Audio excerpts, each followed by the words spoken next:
Let's talk about the unmasking issue and the potential DACA deal with Fox News senior judicial analyst Judge Andrew Napolitano and Bill McGurn, Main Street columnist for the Wall Street Journal. Gentlemen, thanks for being here. The unmasking thing, you know, not a lot of coverage about this today, but it is a big story. It's a huge story. It's consistent with the president's allegations. And the unmasking seems to have occurred at about the same time that mysteriously portions of a transcript of a telephone conversation between General Mike Flynn, then President-elect Donald Trump's national security advisor, and Vladimir Kislyak, then the Russian ambassador to the United States, mysteriously appeared in the Washington Post. That almost is the linchpin that started the ball rolling to what's going on between the Russians and the Trump people. On top of that, I don't want to bury the lead. To me, the lead is that Susan Rice knew, and presumably her boss, President Obama, knew, that President-elect Trump and his people were being surveilled in Trump Tower in the era before he was president of the United States, and she knew how to take advantage of that. Bill?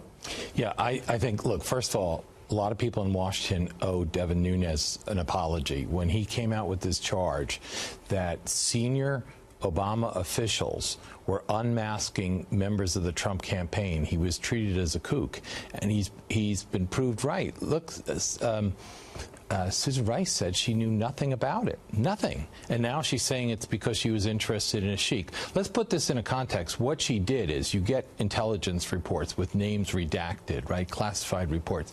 You pretty much know that this is going to be a Trump campaign official when you don't know which one it is when you get it. But this isn't asking in the blind. I think the idea that they're going to let her off the hook for this flimsy answer, and also the American people have to ask themselves, are we comfortable with this fact of senior people in one administration looking in on people in the incoming administration?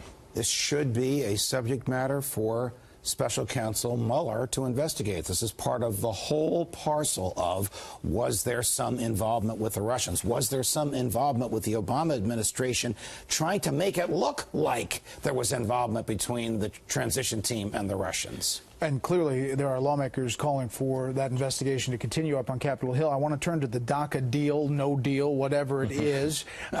Clearly, the Democrats believe that they have the president agreeing to this. And remember this from Steve Bannon on 60 Minutes over the weekend. I'm worried about losing the House now because of DACA. And my fear is that with this 6 months downrange, if we have another huge, if this goes all the way down to its logical conclusion in February and March, it will be a civil war inside the Republican Party that will be every bit as vitriolic as 2013. And to me, doing that in the springboard of primary season for 2018 is extremely unwise. Bill, I mean, it's not yet maybe full-blown civil war, but Ann Coulter's not holding back on Twitter and others. Look, I think the president behaved sensibly. I think, first of all, the first thing that he did right is to return the issue to Congress. This was an unconstitutional use of executive authority. It wasn't even an executive order, I think. And even President Obama knows that because he, former constitutional law professor, who said he didn't have the power before he exerted it. So that's one thing. It goes back to where it belongs. Second, I think a lot of people were unrealistic. We can have tighter border security. We can have a wall. We can have all sorts of things. I think it was unrealistic to expect that we're going to expel a lot of these people who came here as children, didn't make the decision themselves, and are now integrated in different parts.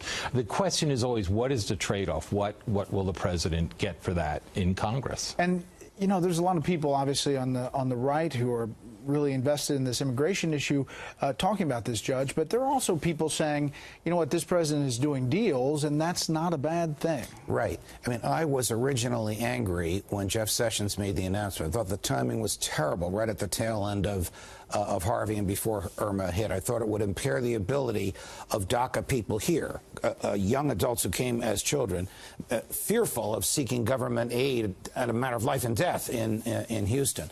But I now think the president was up to something. I think his timing was very significant. I think he did this for the reason that you just articulated. Knowledgeable of the fact that the Fifth Circuit Court of Appeals has found it unconstitutional on solid legal ground, basically saying you want these people who are basically Americanized to stay here, I want something in return. And that's what he's going to try and get from Congress. We'll see where this deal goes. Judge, Bill, thank you. Pleasure. Thanks, Sean.